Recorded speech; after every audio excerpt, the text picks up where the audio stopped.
Hello students, we are going to start new topic solutions, suspension and colloids. देखिए before the discuss the solutions, suspension and colloids in detail, we should know the meaning of two words solute and solvent. Solute and solvent. ये दो words का meaning हम पहले explain करेंगे. Solvent ना, तो solute क्या है. सॉल्यूट के बारे में बात करते हैं कि solute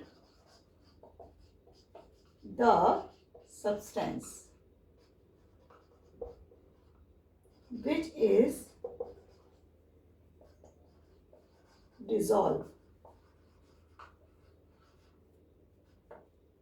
dissolve in a liquid to make a solution is called solute. समझ आया. सॉल्वेंट क्या होगा कि the liquid in which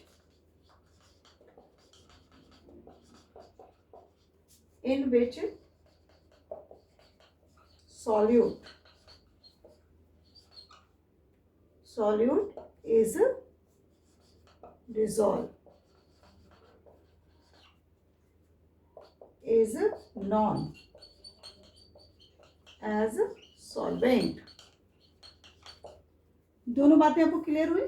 solute क्या है कि the substance which is dissolve in a liquid, और सॉल्वेंट क्या है the liquid in which solute is dissolve. It means example के रूप में हम लेते हैं salt solution.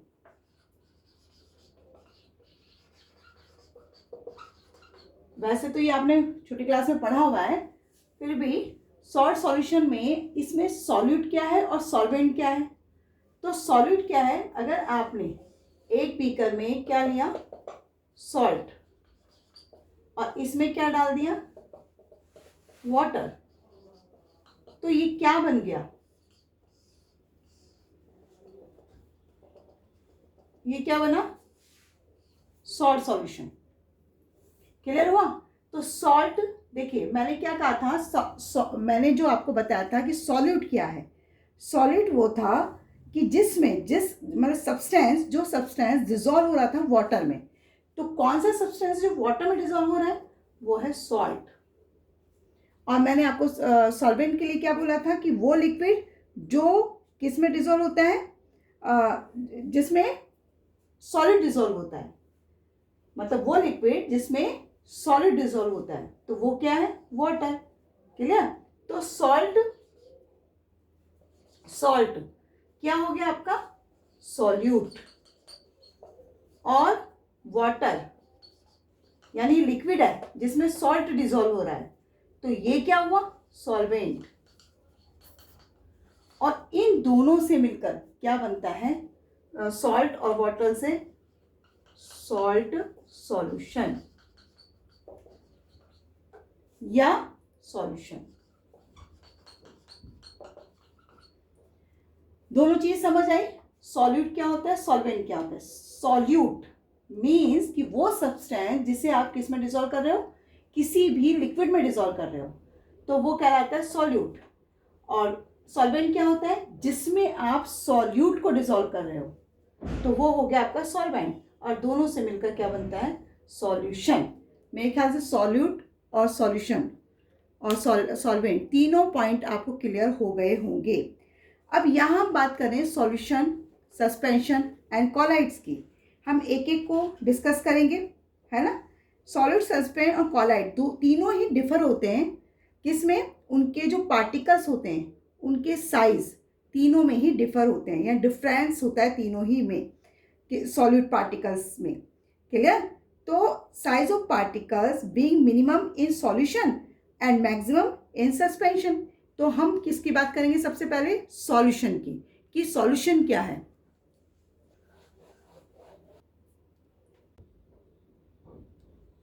Let's start solution. Solution क्या है? सॉल्यूशन है it is a homogeneous mixture. और होमोजीनियस मिक्सचर क्या होता है ये हम पढ़ चुके हैं, है ना. टू और मोर सब्सटेंस.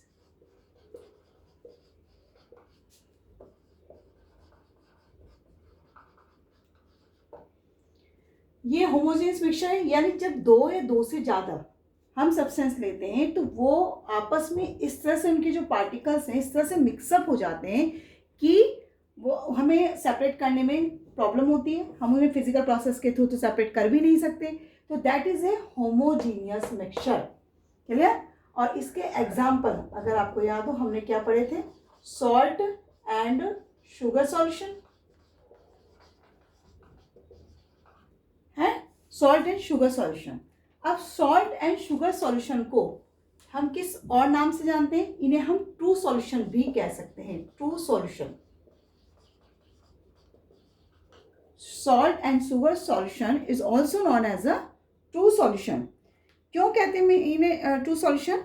क्योंकि इनकी जो पार्टिकल्स होते हैं ना इन आपस में इस तरह से मिक्स्ड हो जाते हैं कि उनको डिफरेंट करना या उनमें डिफरेंस लाना मुश्किल हो जाता है. इसलिए हम उन्हें क्या कहते हैं? True solution. तो हम क्या कह सकते हैं? The particles of salt and sugar are mixed. इनके जो पार्टिकल्स हैं दोनों के वो इस तरह से मिक्स्ड होते हैं. The particles of salt and sugar. दोनों के पार्टिकल्स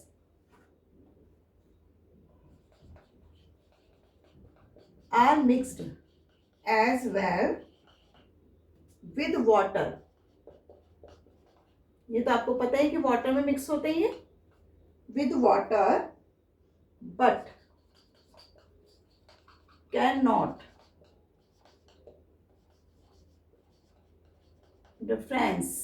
इनमें कोई भी डिफरेंस करना मुश्किल हो जाता है. One from other. तो वो क्या हो जाएगा? That is called true solution. मेरी बात समझ आ गई कि सॉल्यूशन क्या होते हैं? होमोजीनियस मिक्सचर होते हैं. दो या दो से ज़्यादा सब्सटेंस को जब हम मिक्स करते हैं तो वो इस तरह से मिक्स हो जाते हैं कि उनके पार्टिकल्स को सेपरेट करना या डिफरेंस लाना उनमें मुश्किल हो जाता है. तो वो हम सॉल्यूशन कहते हैं. और इस सॉल्ट एंड शुगर सॉल्यूशन को हम ट्रू सॉल्यूशन, सॉल्ट और शुगर नहीं, हम सॉल्यूशन को ही ट्रू सॉल्यूशन कहते हैं.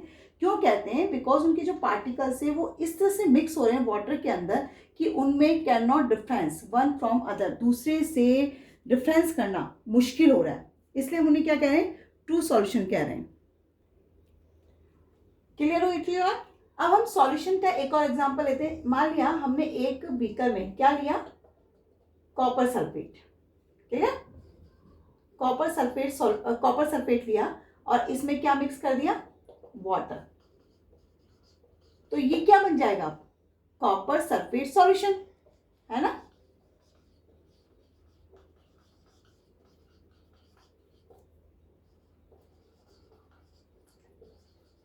कॉपर सल्फेट सॉल्यूशन जो किस कलर का होता है? ब्लू कलर का.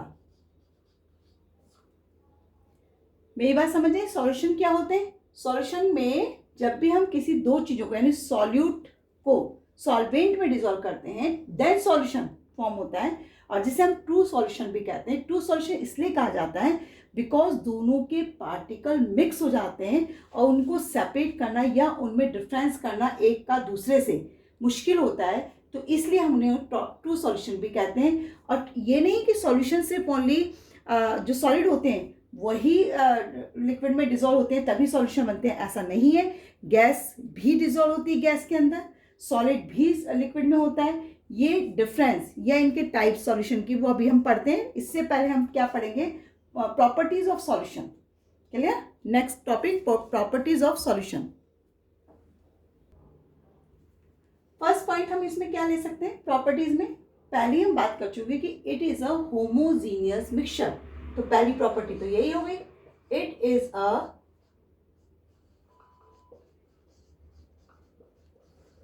Homogeneous mixture. आपको याद हो तो मैंने ये भी बताया था कि सॉल्यूशन के जो पार्टिकल्स होते हैं वो क्या होते हैं, वेरी स्मॉल। तो सेकेंड प्रॉपर्टी हमारी ये हो जाती है, द साइज ऑफ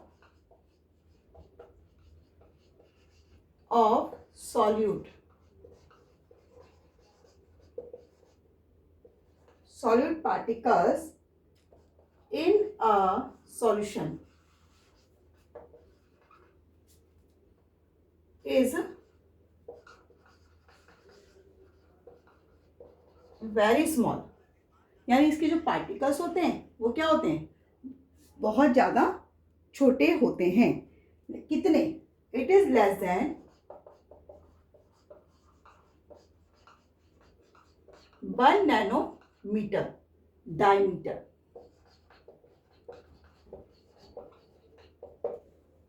समझ आया?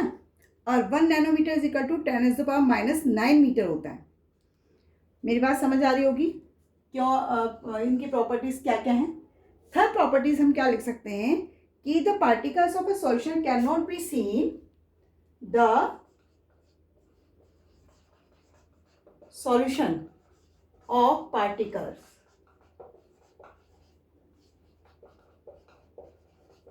cannot be seen in microscope, seen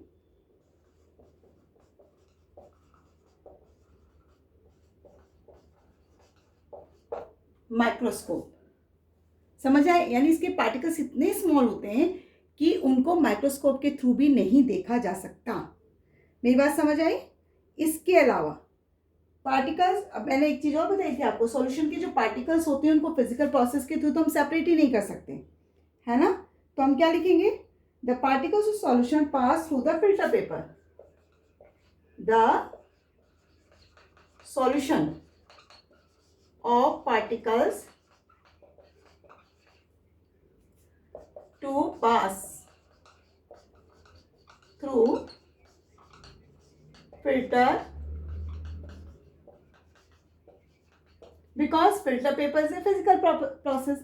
तो जब पार्टिकल्स ही इतने ज़्यादा मिक्स हो जाते हैं, जैसे मैंने बताया था शुगर सॉल्यूशन है या सॉल्ट सॉल्यूशन है, तो दोनों पार्टिकल इतने ज़्यादा मिक्स हो जाते हैं कि जब हम उन्हें फिल्टर पेपर में सेपरेट करते हैं तो पूरे का पूरा ही पानी नीचे आ जाएगा, है ना? ना तो सॉल्ट ऊपर बचेगा, ना ही शुगर ऊपर बचेगा। तो इसलिए इसको कहा गया है the solution of particles to pass through filter paper. Clear?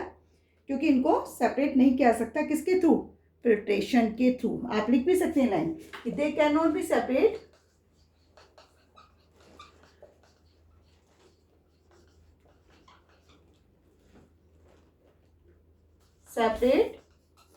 Bye filter paper या फिल्ट्रेशन बाय फिल्टर पेपर, या यहां लिख सकते हैं फिल्ट्रेशन। समझ आया? नेक्स्ट पॉइंट क्या हो जाएगा, the solution are very stable. Stable का मतलब कि जो पार्टिकल्स होते हैं वो बिल्कुल स्टेबल्स रहते हैं उसमें, सॉल्यूशन के अंदर, है ना? इधर उधर घूमते नहीं है। और नेक्स्ट पॉइंट आता है कि the true solution does not scatter, the true solution does not scatter. Scatter in किस में स्कैटर नहीं होते, स्कैटर लाइट। समझ आया? क्यों नहीं होते हैं? Because particles are very small, because it's particle are very small. Properties समझ आ गई होंगी सॉल्यूशन की कि होमोजीनियस मिक्सचर है। अब होमोजीनियस है, आपको इसी से पता लग जाना चाहिए कि होमोजीनियस यानी पार्टिकल आपस में मिक्स हो रहे हैं, सॉल्यूट और सॉल्वेंट दोनों के पार्टिकल्स आपस में मिक्स हो रहे हैं। तो नेचुरल है कि उसके पार्टिकल्स बहुत स्मॉल होंगे, जो कितने से 1 नैनोमीटर से भी लेस देन होते हैं। इसके अलावा वो वेरी स्टेबल होते हैं, है ना, मूवमेंट नहीं कर पाते उसमें अंदर। और true solution does not scatter light, क्योंकि लाइट में भी ये पार्टिकल्स क्या होते हैं, स्कैटर, स्कैटर मतलब फैलते नहीं हैं, है ना। और because it is a particles are very small, क्यों नहीं हो पाते, क्योंकि इसके पार्टिकल्स बहुत ज़्यादा स्मॉल होते हैं। मेरी बात समझ आ गई। अब हम बात करते हैं types of solution. Types of solution का मीनिंग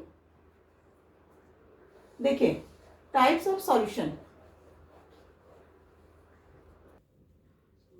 हम पहले भी डिस्कस कर चुके हैं कि सॉल्यूशन का मीनिंग ये नहीं कि सॉलिड ही डिसॉल्व होता है लिक्विड के अंदर, है ना।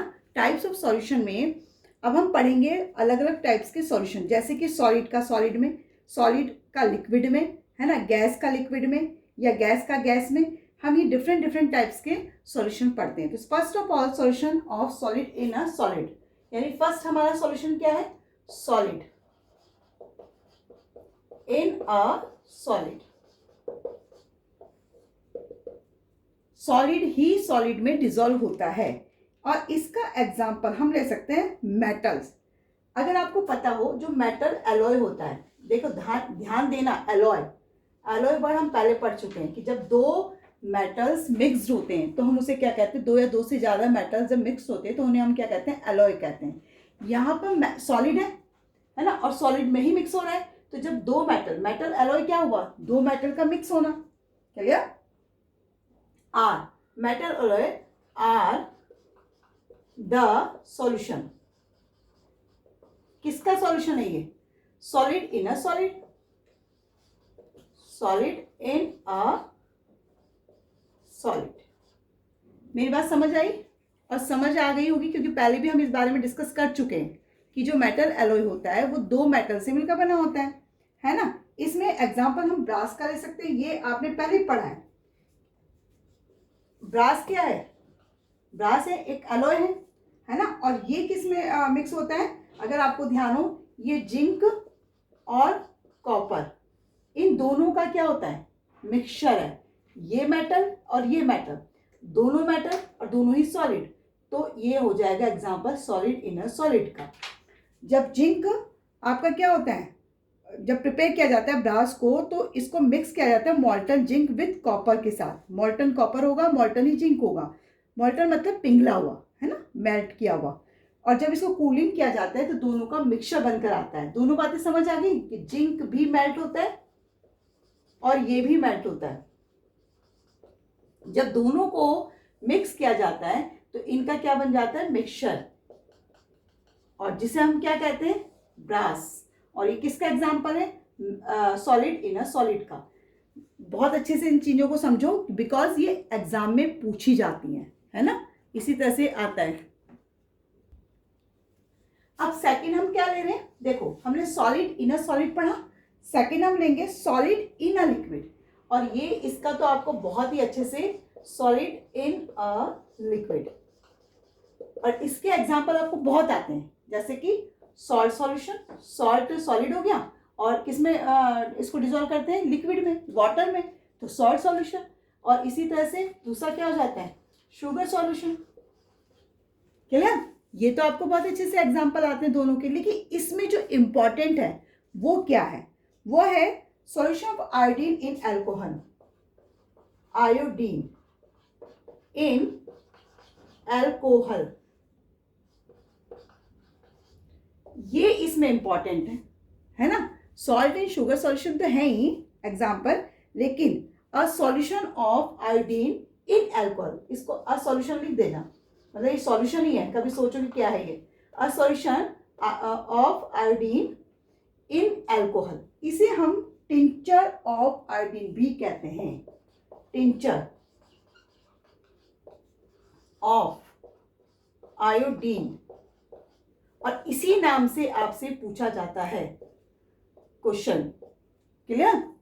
आयोडीन इन अल्कोहल या टिंचर ऑफ आयोडीन भी इसे कहा जाता है। और इसमें क्या है, जो सॉलिड इन अ लिक्विड, अब ये solid in liquid type of solution है। अब इसमें आपसे पूछा है कौन सा सॉलिड है कौन सा लिक्विड है, तो आप क्या बताएंगे, जो आयोडीन है, आयोडीन इज अ सॉलिड, है ना, आयोडीन सॉलिड है और किसमें डिसॉल्व हो रहा है, लिक्विड में यानी एल्कोहल में। Iodine is solid, dissolve in a liquid, और जिसे हम क्या कहते हैं, एल्कोहल। मेरी बात समझ आ रही कि नहीं?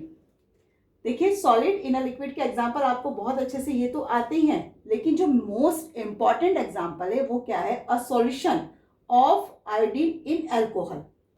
आयोडीन इन एल्कोहल है ना, ये इसको हम टिंचर ऑफ आयोडीन, अगर आपको ध्यान हो जब कट फट जाता है ना, चोट वोट लग जाती है, तो डॉक्टर वहां पर कटी हुई जगह पर एक लिक्विड सा लगा देता है जिसे हम टिंचर ऑफ आयोडीन ही कहते हैं, है ना। ये इसमें पूछा जाता है आपसे कि क्या सॉलिड है क्या लिक्विड है, तो that is iodine is solid dissolve in a liquid, यानी आयोडीन आपके पास सॉलिड है और जो लिक्विड फॉर्म में होता है वो क्या होता है, एल्कोहल। क्लियर हुआ ये प्रॉपर तरीके से? तीसरा टाइप हम ले सकते हैं लिक्विड इन अ लिक्विड।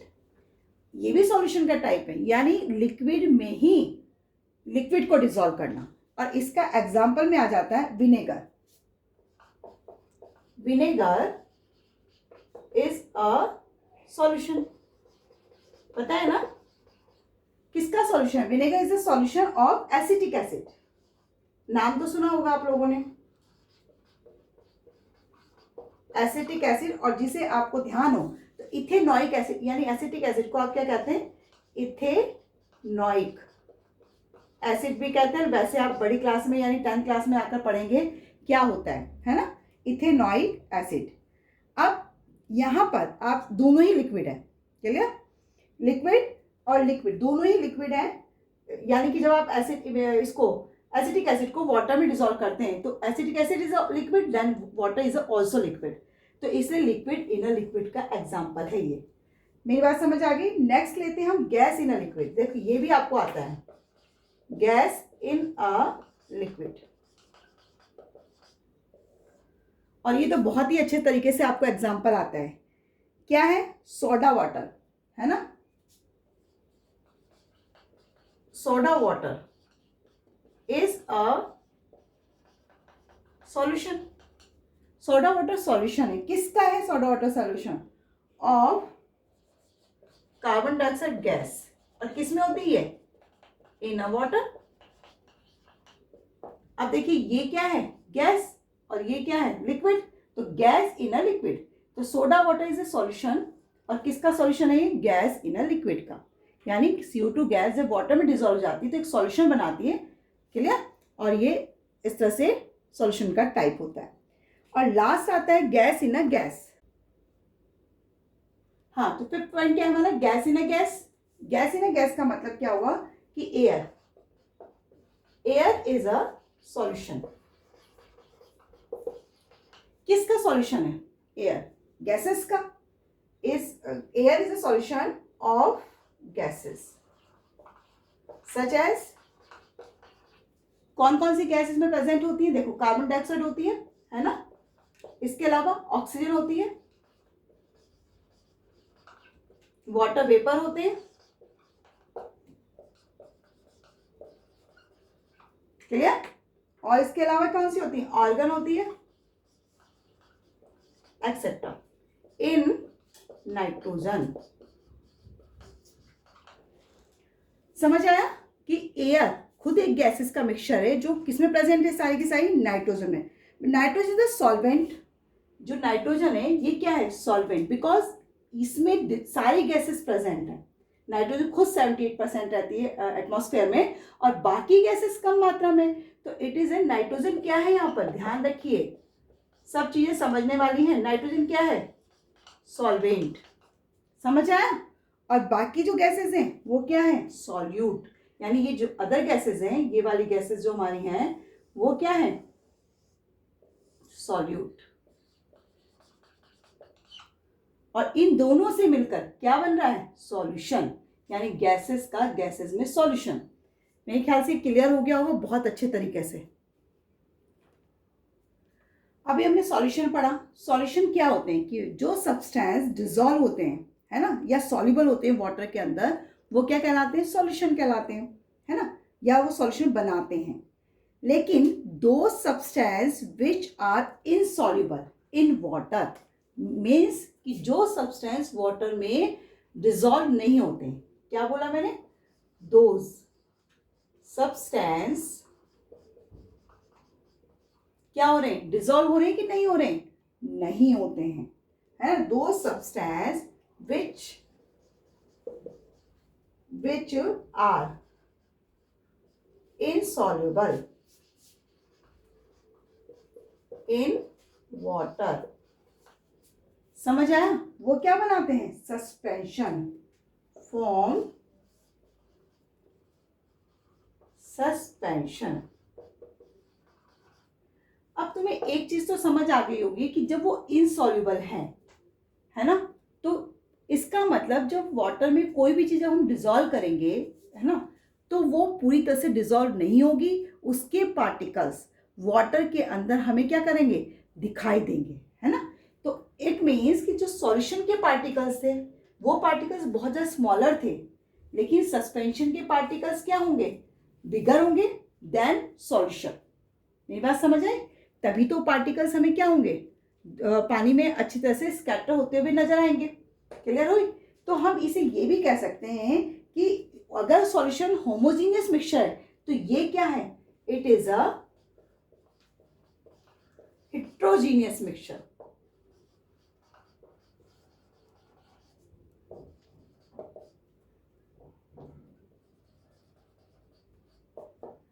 समझ आया, अगर सॉल्यूशन होमोजीनियस मिक्सचर है तो ये क्या है, हेट्रोजीनियस मिक्सचर है, बिकॉज क्योंकि इसके पार्टिकल्स क्या होते हैं, बिगर होते हैं, है ना, और उसके पार्टिकल्स क्या होते हैं। दूसरी बात, ये जो पार्टिकल्स होते हैं हेट्रोजीनियस मिक्सचर, ये पार्टिकल्स हेट्रोजीनियस मिक्सचर के जो पार्टिकल्स होते हैं वो क्या करते हैं, स्प्रेड होते हैं throughout in a solution without dissolving in it. Line समझ आई मेरी, मैं रिपीट कर रही हूं, it is a heterogeneous mixture, लिख देती हूं, in which the small particles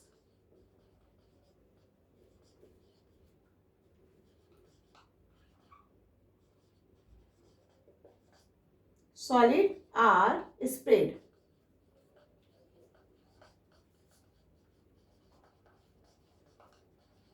through out मतलब पूरे तरह से उसमें पानी के अंदर, है ना, through out a liquid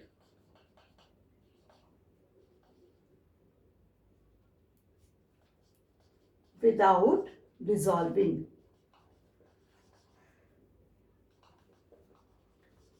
in it.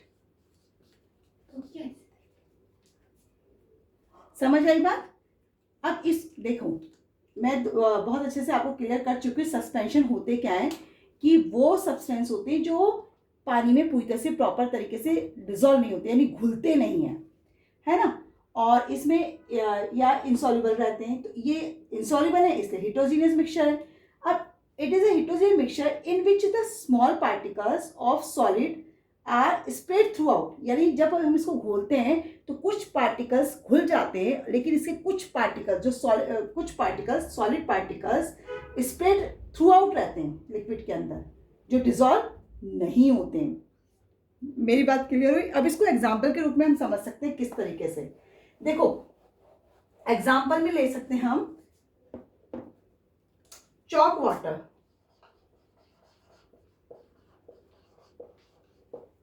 Example chalk water, या हम ले सकते हैं मडी वाटर।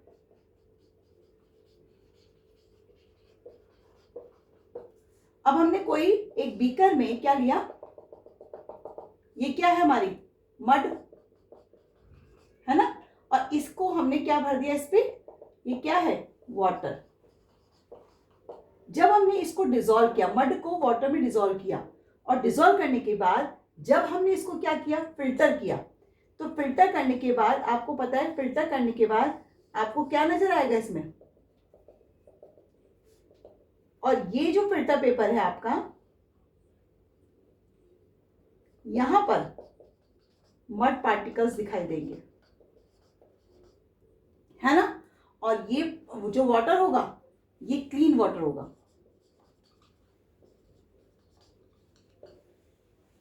और इसको डिजोल्व होने के बाद भी आपको, अगर आप पूरी तरह से इसको डिजोल्व कर लीजिए तो यहाँ पर छोटे छोटे पार्टिकल्स आपको नजर आते रहेंगे, थ्रू आउट आपको नजर आएंगे पूरे टाइम। तो इसका मतलब क्या हुआ कि पूरी तरह से डिजोल्व नहीं हो पाते हैं, है ना, इसीलिए वो सस्पेंशन कहलाता, नहीं तो सॉल्यूशन बन जाता। मेरी बात समझ आ रही है कि क्या हुआ क्या नहीं हुआ।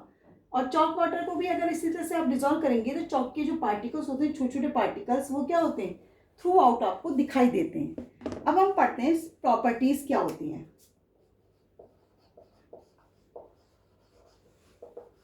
प्रॉपर्टीज किसकी प्रॉपर्टी, सस्पेंशन की प्रॉपर्टी।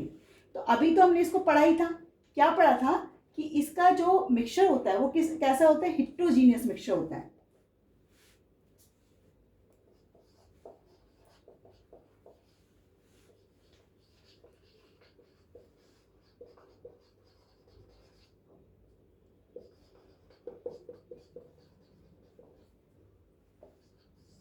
इसके पार्टिकल्स के बारे में बता चुकी हूं, कैसे पार्टिकल्स होते हैं इसके, बिगर होते हैं, है ना, साइज में लार्ज होते हैं।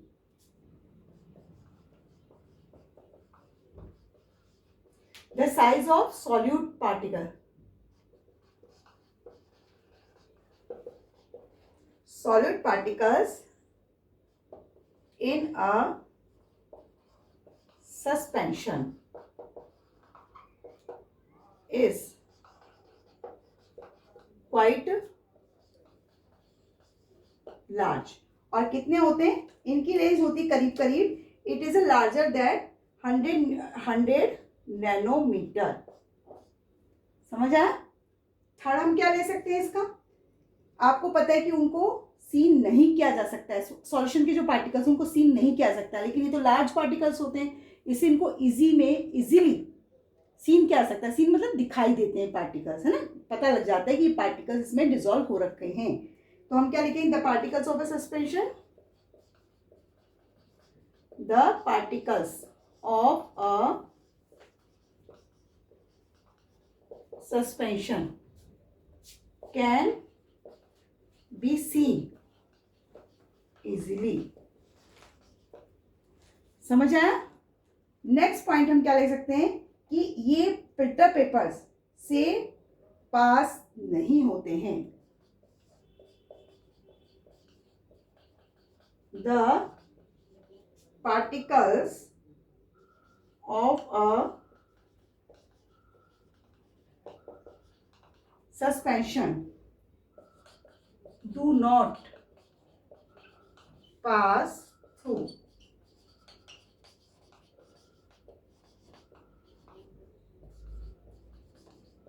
Filter paper. समझ आया। अब नेक्स्ट, यानी कि इनको सेपरेट किया जा सकता है फिल्टर पेपर के थ्रू। अगर मड को आपने वाटर में डिसॉल्व किया हुआ है तो ये सेपरेट हो जाते हैं फिल्टर पेपर के थ्रू, अभी मैंने करके भी दिखाया था, है ना। और उसके बाद नेक्स्ट पॉइंट आता है इसका कि अगर वो पार्टिकल्स स्टेबल थे तो ये पार्टिकल्स क्या होते हैं, अनस्टेबल होते हैं। तो नेक्स्ट पॉइंट हमारा फिफ्थ पॉइंट क्या आएगा,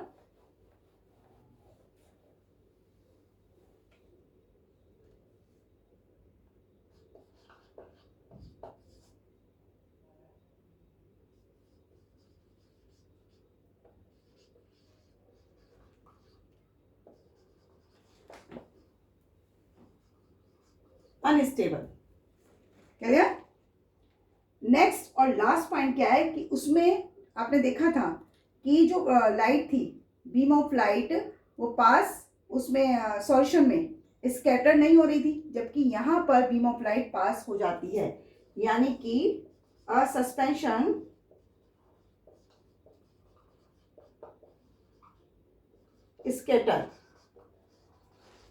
scatters a beam of light passing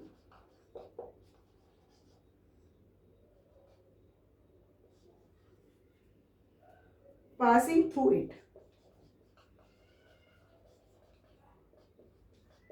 reason वही है, because they have a large particle, क्योंकि इसके पार्टिकल्स क्या होते हैं, लार्ज होते हैं। क्लियर। हमने सॉल्यूशन सस्पेंशन दोनों पढ़ लिए, अब हम थर्ड पढ़ेंगे कॉलाइड्स। देखो सॉल्यूशन सस्पेंशन पढ़ते वक्त मैंने दोनों में डिफरेंस भी साथ साथ बताया कि एक में अगर लाइट स्कैटर हो रही है तो दूसरे में लाइट स्कैटर नहीं हो रही, एक होमोजीनियस है दूसरा हेट्रोजीनियस है, इसके डिफरेंस पूछे जाते हैं एग्जाम में, क्लियर, इसलिए मैं आपको बता रही हूँ। अब बात करते हैं कॉलाइड्स की। कॉलाइड्स क्या होते हैं? देखिए कॉलाइड्स जो होते हैं ये एक प्रकार के सॉल्यूशन का ही टाइप है ना, लेकिन इनका जो साइज है वो साइज, अगर हम बात करें तो सॉल्यूट पार्टिकल, देखो दोनों के बीच में है रहते हैं ये सॉल्यूशन एंड सस्पेंशन, क्लियर, इन दोनों के बीच की कड़ी मान लीजिए, तो इनके जो साइज ऑफ सॉल्यूट पार्टिकल्स होंगे कॉलाइड सॉल्यूशन के वो बिगर होंगे किससे? ट्रू सॉल्यूशन से, यानी सॉल्यूशन से, लेकिन स्मॉलर होंगे सस्पेंशन से। मेरी बात समझ आए? कॉलाइड्स क्या होते हैं? कॉलाइड्स दोनों के बीच का, एक तरह से समझिए दोनों के बीच का इंटरमीडिएट है।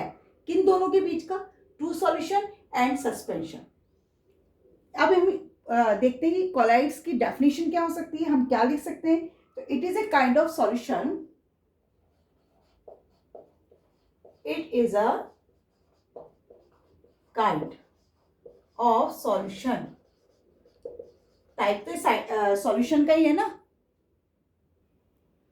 in which the size of solute particles is intermediate between those in true solution and those in suspension। ये मैंने भी आपको बताया था कि कॉलाइड्स क्या हैं। कॉलाइड्स जो ट्रू सॉल्यूशन और सस्पेंशन दोनों के बीच का इंटरमीडिएट, यानी दोनों के बीच की कड़ी है। अब आपको अभी मैंने एक्सप्लेन किया था कि जो इसके पार्टिकल्स होते हैं, है ना, वो ट्रू सॉल्यूशन से तो बड़े होते हैं, लार्ज होते हैं, लेकिन सस्पेंशन से छोटे होते हैं, क्लियर। अब जैसे इसका एग्जांपल आप ले सकते हैं। एक्चुअली हम कॉलाइड्स को कॉलाइड सॉल्यूशन भी कह सकते हैं। अभी मैंने बोला it is a kind of solution, solution का ही टाइप हुआ एक प्रकार से ये। तो इसमें एग्जांपल क्या हो सकता है? Soap solution, soap solution. आपसे कई बार क्या पूछा जाता है कि आपको एग्जाम्पल दे दी जाते हैं और उन एग्जाम्पल में से आपसे पूछा जाता है कि इन्हें इनके टाइप्स निकालिए कि कॉलाइड है कि सस्पेंशन है या सॉल्यूशन है, मतलब ट्रू सॉल्यूशन है। तो आपको ये ध्यान रखना पड़ता है, उनके पार्टिकल्स को समझना पड़ता है कि ये क्या है, कॉलाइड से या फिर सस्पेंशन है या फिर ट्रू सॉल्यूशन है। और ये तभी होगा जब आप उसको, उसकी प्रॉपर्टीज़ को और उसकी डेफिनेशन को बिल्कुल क्लियर दिमाग में रखेंगे कि तीनों चीज हैं क्या, क्लियर। तो इसमें सोप सॉल्यूशन, स्टार्च, स्टूडेंट्स बहुत ज्यादा इसमें कंफ्यूज हो जाते हैं क्या चीजें हैं ये, है ना। स्टार्च सॉल्यूशन, इसके अलावा ब्लड, ब्लड थोड़ा थिक होता है ना। इसके अलावा जेली, जेली, मिल्क, ये सब क्या है? ये सब कॉलाइड सॉल्यूशन है। अब हम बात करते हैं, जो देखो अभी मैंने आपसे कहा था कि जो ट्रू सॉल्यूशन होता है वो स्कैटर्ड नहीं करता, है ना, लाइट को स्कैटर्ड नहीं करता है। जबकि कॉलाइड सॉल्यूशन के जो पार्टिकल्स होते हैं वो क्या होते हैं? बहुत ज़्यादा बिगर होते हैं, इसलिए वो आसानी से क्या कर जाते हैं, उसको, लाइट को पास कर जाते हैं, यानी उसमें से लाइट पूरी तरह से क्या हो जाती है? पास हो जाती है। मान लिया हमने किसी में एक बीकर ले लिया, ठीक है, और इस बीकर में हमने बीम ऑफ लाइट डाली, ये हमारी टॉर्च मान लीजिए आप। इसमें से क्या होगा? लाइट निकल रही है और ये लाइट इसमें से पास हो रही है और आगे जाकर क्या हो जाएगी? फैल जाएगी, क्लियर। अब ये जो आपने यहां पर लिया हुआ है, इसमें क्या लिया हुआ है? ट्रू सॉल्यूशन लिया हुआ है। ट्रू सॉल्यूशन में आप सॉल्ट सॉल्यूशन ले लीजिए, शुगर सॉल्यूशन ले लीजिए। मान लीजिए इसमें शुगर है, मतलब सॉल्यूशन है उसका, ठीक है, और ये पूरे उसमें फैला हुआ है। अब सेकंड बीकर में आप एक और बीकर ले लीजिए, ठीक है, सेम एज इट इज। आप इसमें क्या लेंगे? जैसे इसमें आपने ट्रू सॉल्यूशन भरा, इसमें आप क्या लेंगे? Colloid solution.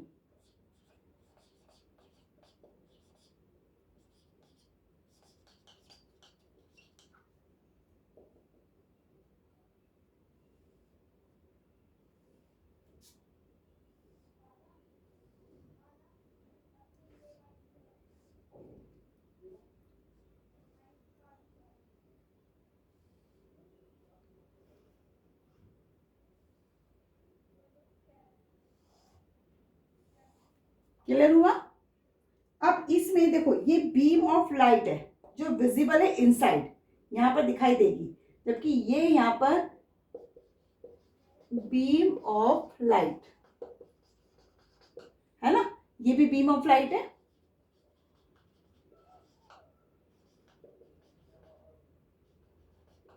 Visible inside, clear?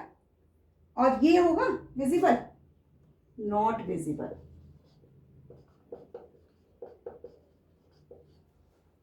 समझ आई मेरी बात?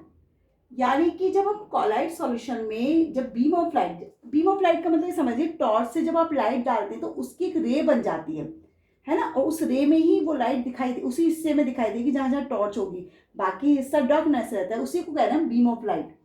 तो यहाँ पर क्या होगा, ये सारा कॉलाइड सॉल्यूशन है। कॉलाइड सॉल्यूशन में हम जैसे हमने इसमें ट्रू सॉल्यूशन भरा था, ट्रू सॉल्यूशन का एग्जांपल शुगर सॉल्यूशन था, इसमें हम सॉफ्ट सॉल्यूशन ले लेते हैं। समझ आए? तो ये देखिए यहाँ पर तो कोई एज इट इज वाटर दिखाई दे रहा है ना, शुगर सॉल्यूशन दिखाई दे रहा है, और बाहर जाके लाइट दिखाई देती है, लेकिन यहाँ पर आपको क्या दिखाई दे रहा है, कुछ नहीं, मतलब पूरी की पूरी लाइट जो है क्रॉस करती जा रही कॉलाइड सॉल्यूशन को। यानी हम ये कह सकते हैं कि बीम ऑफ लाइट पास हो जाती है through out the colloid solution, जबकि ट्रू सॉल्यूशन से जो आपकी बीम ऑफ लाइट थी वो क्या होती है, वो स्कैटर नहीं होती है। तो जो the scattering of light by colloid particles, ध्यान देना ये लाइन में क्या कह रही हूं, द स्कैटरिंग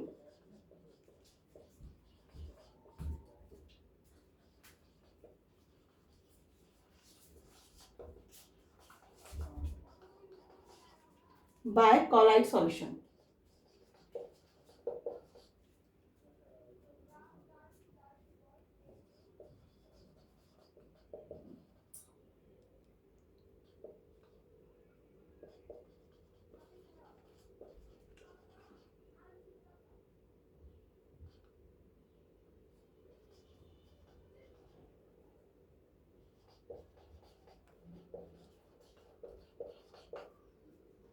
समझ आई line?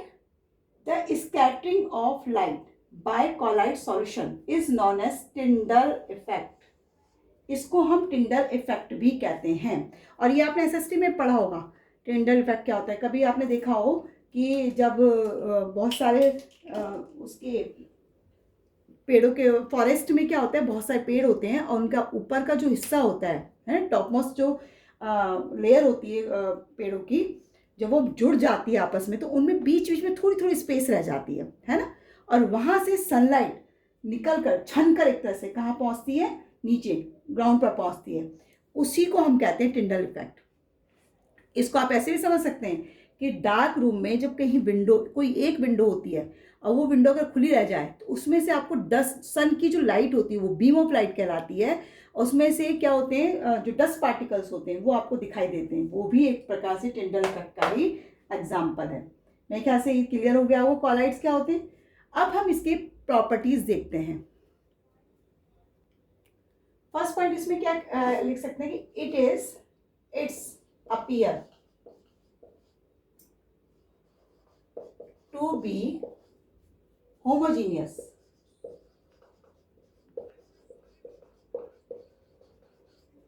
but actually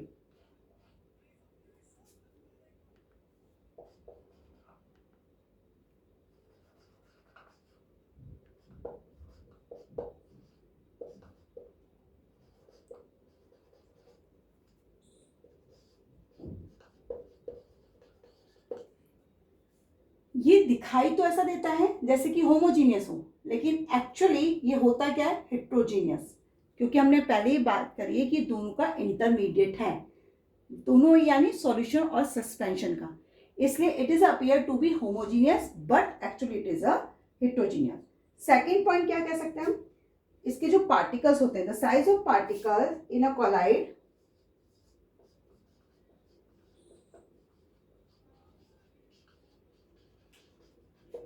the size of particles in a colloid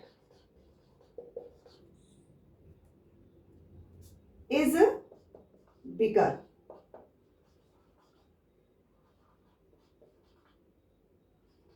bigger than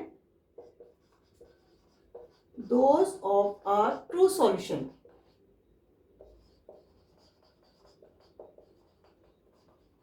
But smaller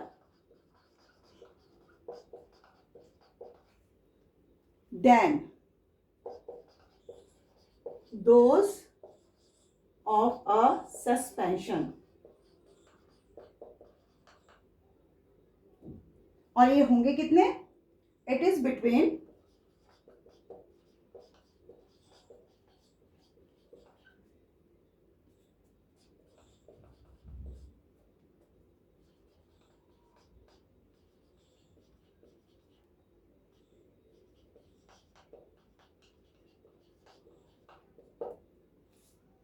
यानी इनके जो पार्टिकल्स वो मैं पहले भी एक्सप्लेन कर चुकी हूँ, लेकिन इस प्रॉपर्टी में हम देख रहे हैं कि पार्टिकल्स जो होते हैं कॉलॉइड सॉल्यूशन के वो बिगर होते हैं ट्रू सॉल्यूशन से, लेकिन स्मॉलर होते हैं किससे? सस्पेंशन से।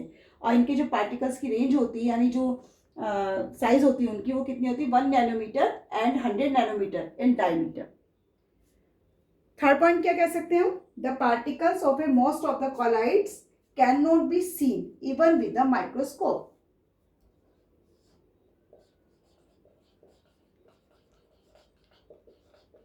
The particles of most of the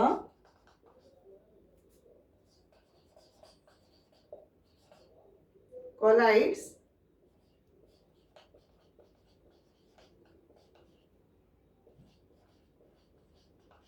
cannot be seen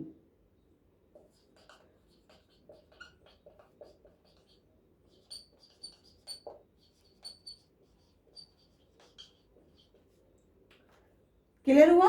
जो पार्टिकल्स हैं इसके वो सीन नहीं होते हैं किसके थ्रू? माइक्रोस्कोप के।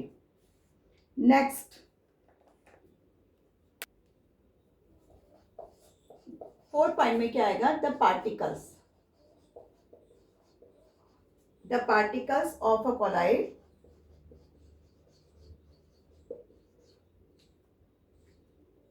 Can pass through a filter paper. इसका मतलब क्या हो जाता है कि इन्हें सेपरेट नहीं किया जा सकता किसके थ्रू? फिल्ट्रेशन के थ्रू। समझ आए? अब नेक्स्ट पॉइंट में हम क्या लेंगे इसका कि कॉलॉइड जो होते हैं क्वाइट स्टेबल रहते हैं, है ना। फिफ्थ पॉइंट में हम क्या लिख सकते हैं? The colloids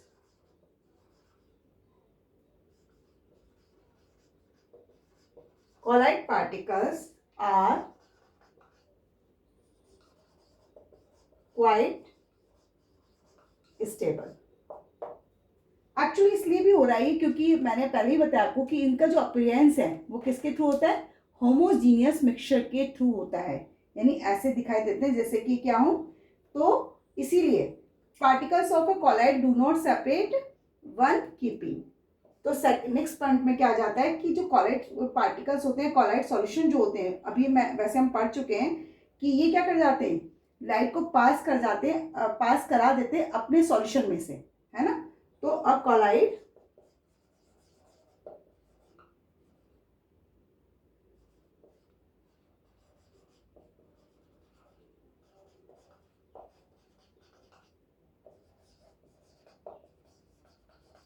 beam of light passing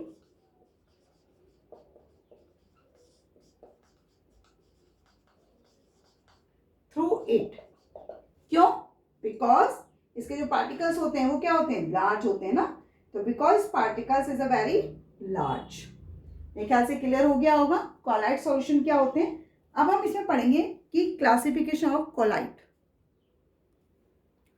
classification of colloids में जनरली देखो हम क्या करते हैं कि हम यही जानते हैं कि सॉलिड जो कॉलॉइड्स है ना do not involve only solid and liquid, they may also involve gases, but colloids are classified according to the physical state of dispersed phase solute and dispersion medium solvent। तो according to this process it is classified into 7 groups। अब हम वो 7 groups को एक एक करके देखते ही क्या है। तो first of all classification of colloids में फर्स्ट जो आता है वो क्या है, sol. Sol is a colloid in which tiny solid particles, sol जो होता है छोटे छोटे पार्टिकल्स का होता है जो डिस्पर्स रहता है लिक्विड में। इज अ कोलाइड, ये तो हम बात ही कर चुके कि कोलाइड है ना, colloid in which tiny particles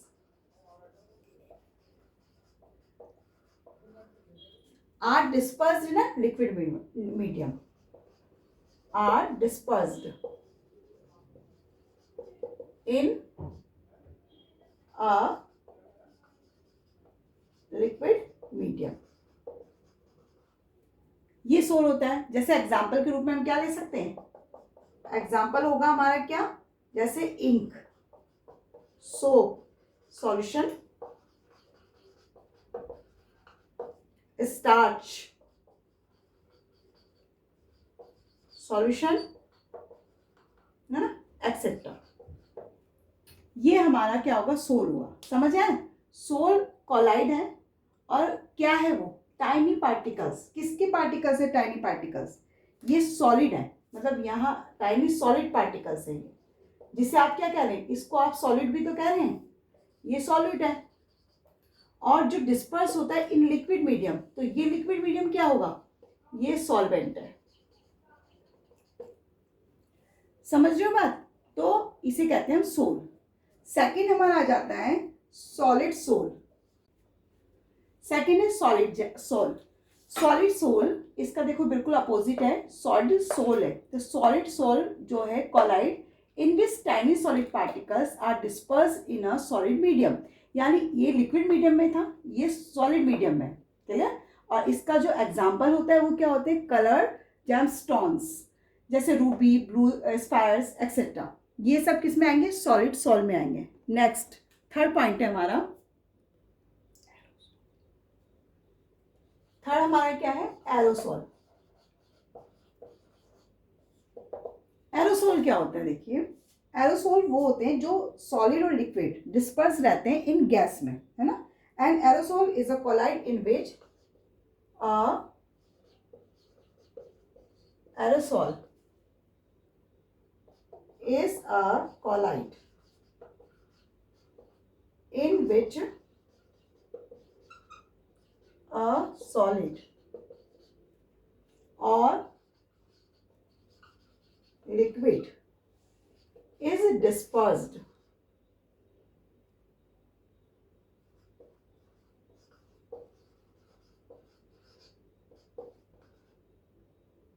in a gas।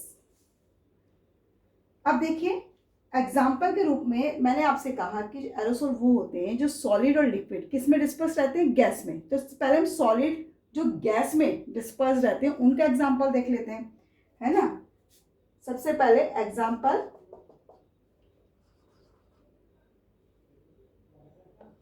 Aerosol, clear. Aerosol in which a solid, in which a solid dispersed in a gas, यानी जो सॉलिड गैस में डिस्पर्स रहता है उसका एग्जाम्पल क्या हो सकता है, स्मोक। स्मोक सब जानते हैं क्या होता है, धुआं, है ना, काला काला धुआं जो होता है उसे क्या जाता है, स्मोक। और या फिर ऑटोमोबाइल एग्जॉस्ट, क्लियर।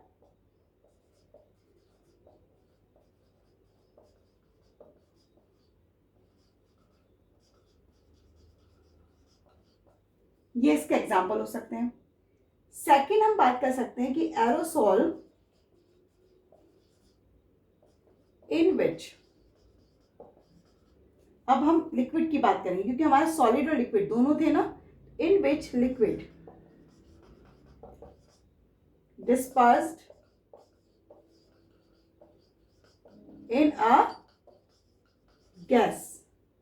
इसका एग्जाम्पल हम क्या ले सकते हैं, जैसे हेयर स्प्रे,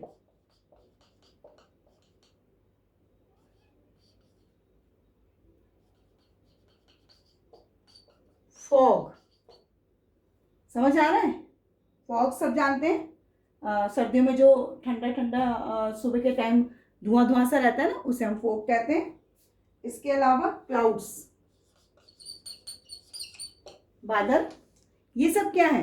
एग्जाम्पल है एरोसॉल, जब लिक्विड किस में डिस्पर्स रहता है? गैस में, इसके एग्जाम्पल है। नेक्स्ट 4th पॉइंट हम लेंगे।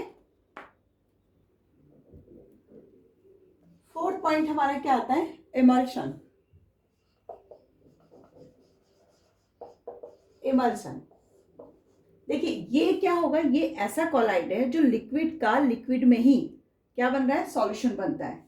इसका मतलब क्या होगा कि emulsion colloid in which minute droplets,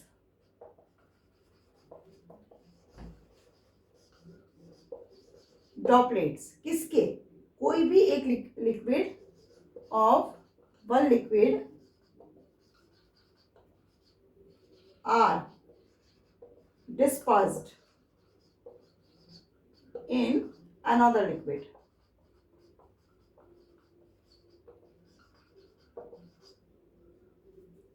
समझ आए इमल्शन क्या है?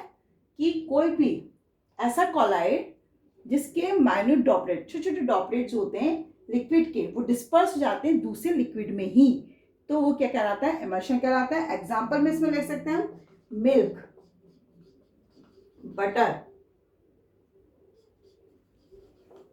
Clear, etcetera. नेक्स्ट हमारा क्या आ जाएगा? नेक्स्ट होता है फोम। फोम, अब देखिए ये कौन सा कोलाइड होता है? फोम।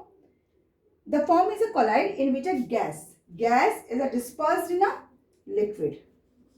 इसमें क्या होता है? Gas is a dispersed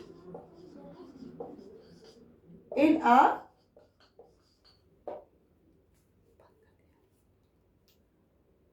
liquid. Clear हुआ? बात समझ आ रही है? कि कोई भी हम जो पढ़ रहे हैं क्लासिफिकेशन कोलाइड्स, यानी किस टाइप का कोलाइड है वो, यानी गैस का गैस में अगर मिक्स हो रहा है, या कोई लिक्विड सॉलिड में मिक्स हो रहा है, एक्सेट्रा। तो हम वही पढ़ रहे हैं कि फोम क्या है? इस तरह का कोलाइड है जिसमें gas is a dispersed in a liquid. Clear? अब इसके एग्जाम्पल, फोम के एग्जाम्पल वैसे आप लोग बहुत अच्छे से जानते होंगे, जैसे कि सोप बबल्स,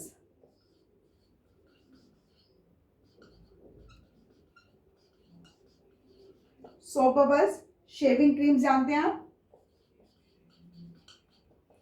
फॉर्म उठते हैं ना, उसमें फॉर्म बन जाते हैं। क्लियर? बियर फॉर्म,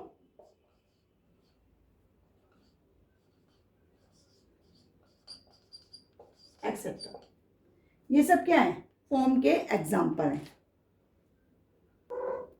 6 पॉइंट क्या है? Solid form.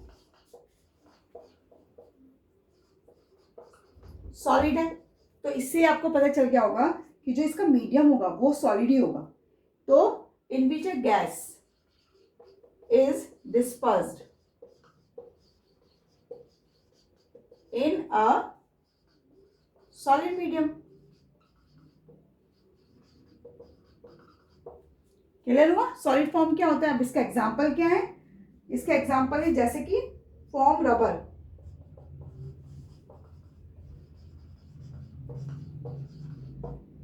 इसके अलावा आप इंसुलेटिंग फॉर्म भी ले सकते हैं।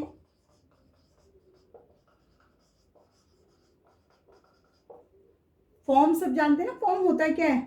वो गुदगुदा सा जो होता है ना, जिसमें आप चारों तरफ से उसको रैप कर देते हैं किसी भी चीज को, वो फॉर्म कहलाता है। तो उसी की बात कर रहे हैं हम, फॉर्म की।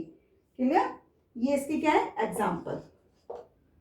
नेक्स्ट 7 और लास्ट, साथ में ही हमने क्लासिफाई किया था इसको, कोलाइड्स को, वो होता है हमारा जेल। 7 पॉइंट क्या है हमारा? जेल।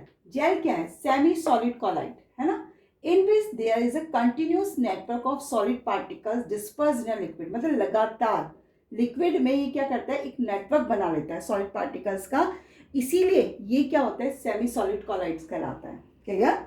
इसके एग्जाम्पल में हम क्या ले सकते हैं? जेलीज। जेली सब जानते हैं ना?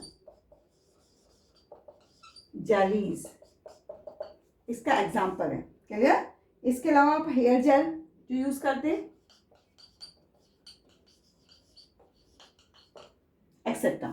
ये 7 पॉइंट क्या है, कॉलाइड्स के टाइप्स हैं। क्लियर। नेक्स्ट टॉपिक हमारा आता है concentration of solution. Concentration of solution को समझने के लिए हम क्या करते हैं, हमने एक बीकर लिया और इस बीकर में हमने क्या डाला, शुगर सॉल्यूशन ले लिया। ठीक है। एक अनदर वो लिया बीकर और उसमें भी हमने क्या करा, शुगर लिया। क्लियर। ये क्या है, ये है sugar particles.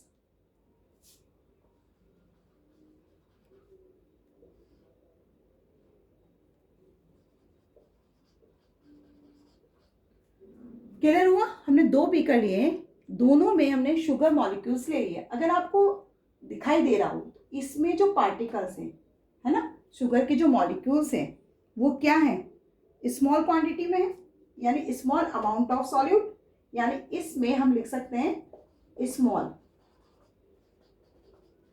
Amount of solute. और इसमें अगर आपको दिख रहा हो, क्वांटिटी अगर दिख रही हो, तो उसमें जो सॉल्यूट की क्वांटिटी होगी वो क्या होगी, लार्ज, है ना।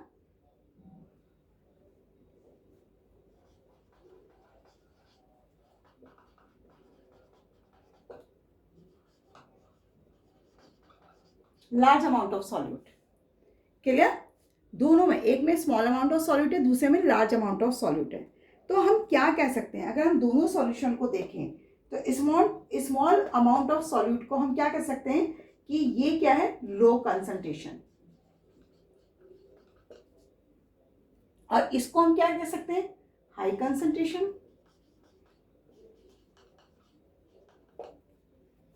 बात समझ आई। अगर इसमें अमाउंट ऑफ सॉल्यूट कम मात्रा में है तो वो लो कंसंट्रेशन रखता है, और अगर अमाउंट ऑफ सॉल्यूट ज़्यादा है, लार्ज अमाउंट में है, तो वो क्या रखता है, हाई कंसंट्रेशन रखता है। तो इट मीन्स कंसंट्रेशन क्या हुआ, the concentration of a solution is the इसको हम इस तरह से एक्सप्लेन कर सकते हैं,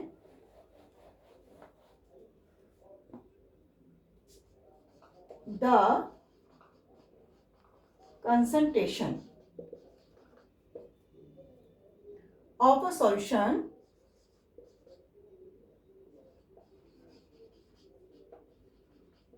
is the amount of solute present in a given quantity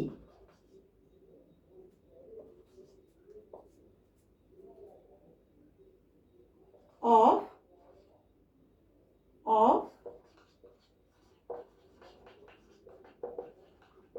the solution. Clear हुआ। The concentration of a solution is the amount of solute present in a given quantity of the solution, यानी जो आपको solution दे रखा है, उस solution में ये मान लिया आपका सॉल्यूशन था और इसमें ये जो पार्टिकल्स थे इनका अमाउंट कितना है, इस अमाउंट पर डिपेंड करता है उसकी कंसंट्रेशन। समझ आई बात, कंसंट्रेशन क्या होता है ना। अगर हम बात करें कि जिसकी क्वांटिटी कम होती है, यानी जिसे लो कंसंट्रेशन होती है, अभी हमने 2 टॉपिक लिए थे, एक की थी लो कंसंट्रेशन, इसको अच्छे से आप क्लियर करें बात को, है ना, क्योंकि बहुत बार आता है कंसंट्रेशन बहुत शब्द आता है, तो ध्यान रखें। और एक होता है हाई कंसंट्रेशन। अब लो कंसंट्रेशन जो होती है उसको हम लो कंसंट्रेशन यानी जिसमें अमाउंट क्या हो, कम हो, स्मॉल मात्रा में हो, तो वो सॉल्यूशन क्या हो जाता है, डाइल्यूट क्या हो जाता है ना। समझ आ रही हो बात। जो लो कंसंट्रेशन होती है उसे क्या कहते हैं, डाइल्यूट सॉल्यूशन कहते हैं। और जो लार्ज अमाउंट वाला कंसंट्रेशन होता है वो तो हाई कंसंट्रेशन है ही, जिसमें large amount of solute present है। समझ आया। तो इस तरह से 2 सॉल्यूशन हमारे पास होते हैं, एक डाइल्यूट कंसंट्रेशन और एक हाई कंसंट्रेशन, यानी उसको हम कंसंट्रेट सॉल्यूशन ही कहते हैं। हाई जिसकी कंसंट्रेशन रहेगी ना उसे हम कहते हैं कंसंट्रेट सॉल्यूशन, और जिसकी लो कंसंट्रेशन होती है उसे हम क्या कहते हैं, डाइल्यूट सॉल्यूशन। क्लियर। कंसंट्रेशन को निकालने के लिए यानी एक्सप्रेस करने के लिए बहुत सारे मेथड हैं, लेकिन जो हम मेथड यूज करते हैं वो मेथड कौन सा होता है? Percentage method. समझ रहे हो बात को कि हम जो कंसंट्रेशन निकालते हैं किसी भी सॉल्यूशन की, तो उसमें जो मेथड यूज हम कर रहे हैं वो कौन सा है? Percentage method. तो इसके अकॉर्डिंग हम एक डेफिनेशन और देख सकते हैं कि the concentration of A solution, the concentration of solution is defined as the mass of solute is gram. Mass of solute is gram. Present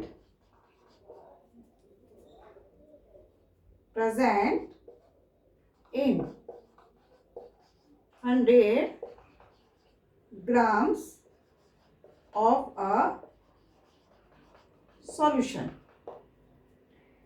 समझ आ रही मेरी बात कि इस एग्जाम्पल से समझ सकते हैं? क्लियर? हम क्या बात कर रहे थे कि जो कंसंट्रेशन होती है सॉल्यूशन की, है ना, उसमें जो सॉल्यूट होता है is grams present in 100 grams of A solution. इस एग्जांपल के रूप में हम कैसे ले सकते हैं? 10%, clear? 10% solution of common salt, solution of common salt.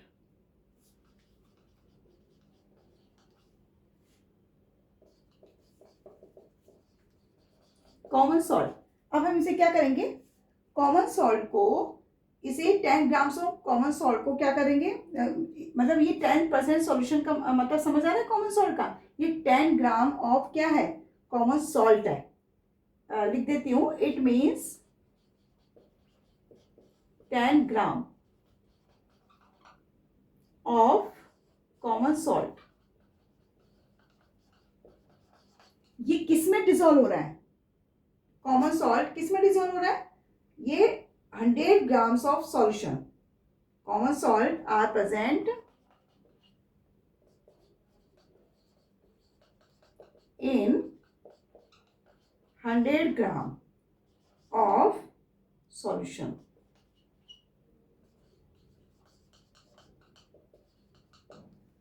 समझ आई लाइन कि नहीं आई? कि 10% ऑफ सॉल्यूशन जो है आपका कॉमन सॉल्ट का, क्लियर, वो क्या हो रहा है? इसका मतलब होता है 10 ग्राम ऑफ कॉमन सॉल्ट जो है वो प्रेजेंट किस में? 100 ग्राम ऑफ द सॉल्यूशन में। इसका मतलब ये होता है। अब हम इसे एक प्रकार से ये देख लेते हैं कि इसको किस फॉर्मूले के अकॉर्डिंग निकाला जा सकता है ना?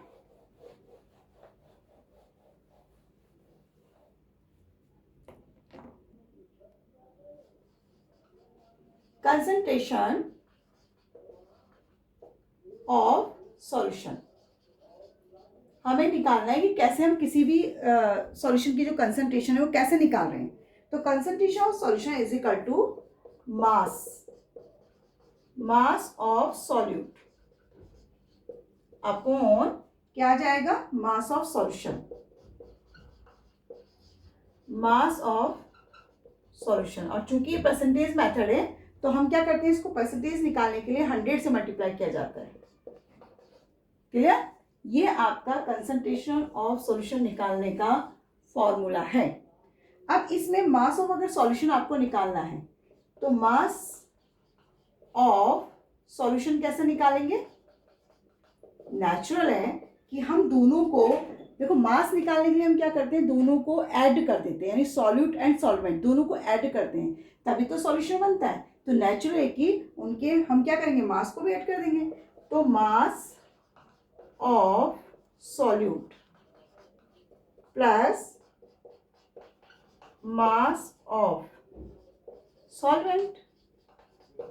समझ आई बात? अब हम इसे एग्जाम्पल के रूप में देख लेते हैं। मान लिया हमें 10 ग्राम क्या दे रखा है? सॉल्ट दे रखा है, 10 ग्राम सॉल्ट। और इस 10 ग्राम सॉल्ट को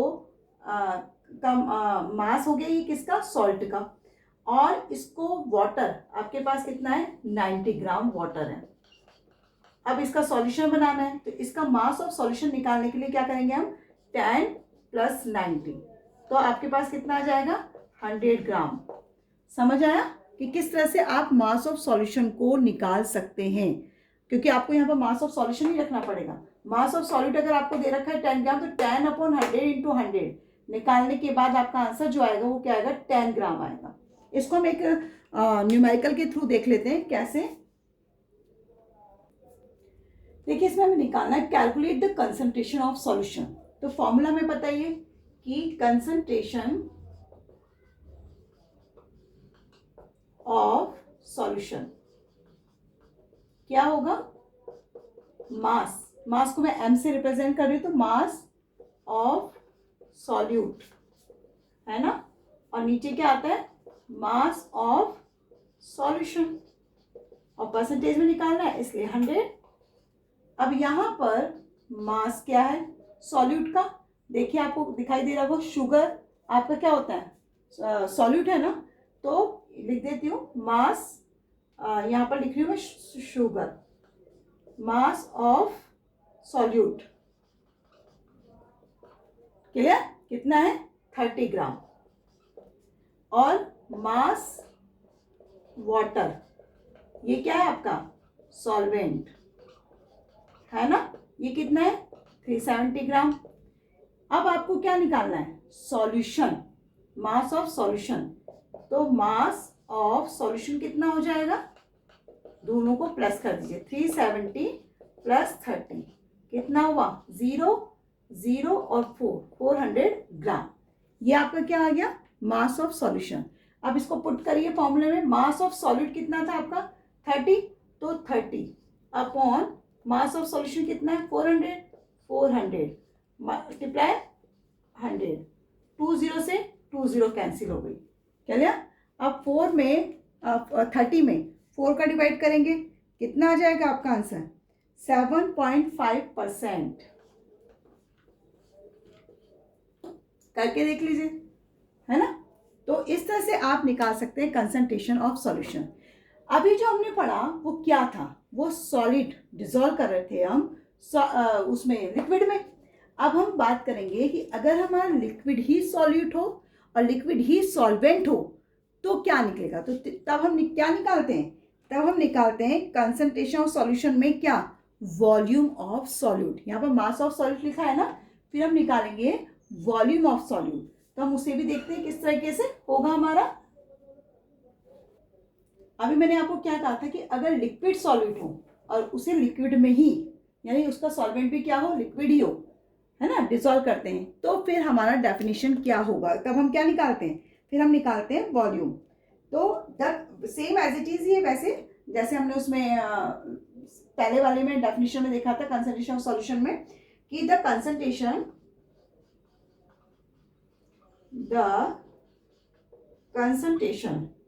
ऑफ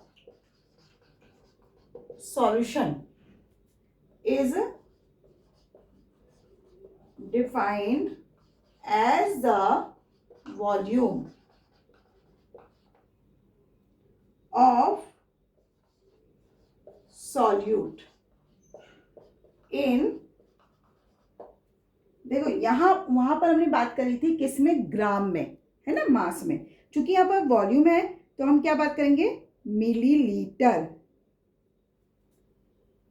मिलीलीटर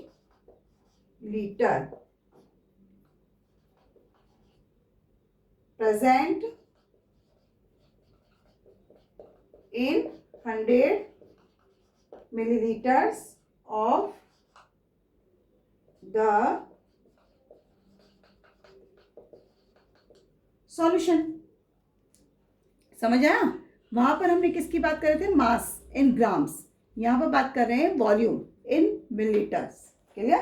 तो इसका जो फॉर्मूला निकल के आएगा वो क्या होगा, फॉर्मूला हमारा concentration of solution same as it is, ये बस अंतर कितना आ जाएगा कंसंट्रेशन, इसे भी हम परसेंटेज मेथड से निकाल रहे हैं, कंसंट्रेशन ऑफ सॉल्यूशन। ऐसा नहीं है इम्पॉर्टेंट है। जितना भी टॉपिक मैं आपको बता रही हूँ, इसमें से बीच बीच में से क्वेश्चंस आते हैं। इसे आप बिल्कुल तरीके से इसको पढ़ें, समझें कि क्या पूछा जा रहा है, आपको क्या आंसर करना है। Clear? Concentration of solution is equal to volume of क्या आएगा, सॉल्यूट,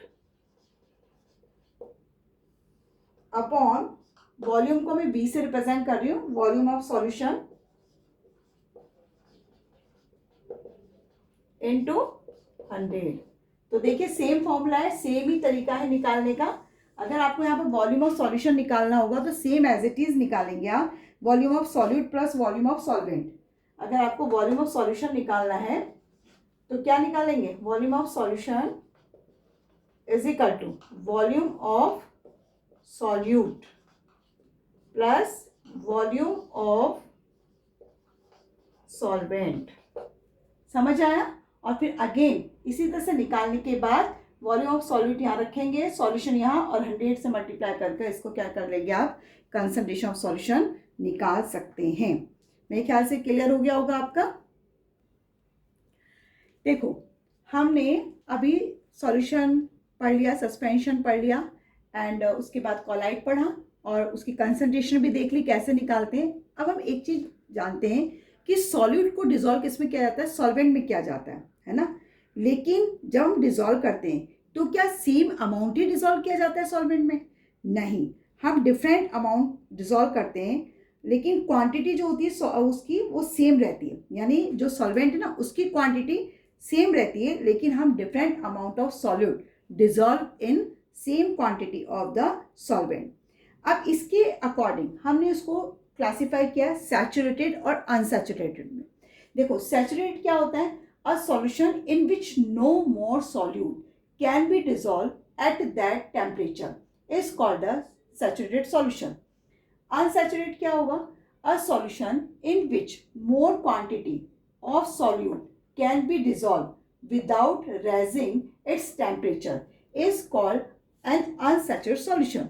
दोनों अगर आपको क्लियर हुए, क्या मतलब है कि जो सैचुरेट सॉल्यूशन है, अगर आप किसी मोर सॉल्यूट को डिसॉल्व कर रहे हैं किसी भी उसमें सॉल्वेंट में, सॉल्वेंट आपका सेम ही रहेगा। मान लिया एक सॉल्वेंट आपने ले रखा है, अब उस सॉल्वेंट में किसी सॉल्यूट को आप सॉल्ट ले लीजिए, सॉल्ट इज अ सॉल्यूट है ना, और ये वाटर ले लीजिए।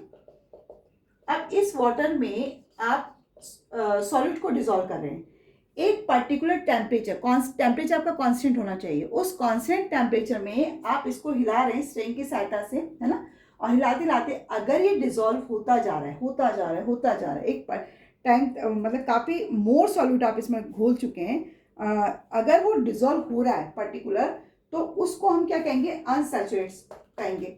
और अगर जब आप मोर सॉल्यूट डिसॉल्व करते हैं और वो उस गिवन सॉल्यूशन में डिसॉल्व नहीं हो रहा है ना, उसने क्या कहा है कि मोर solute can be dissolve at that temperature.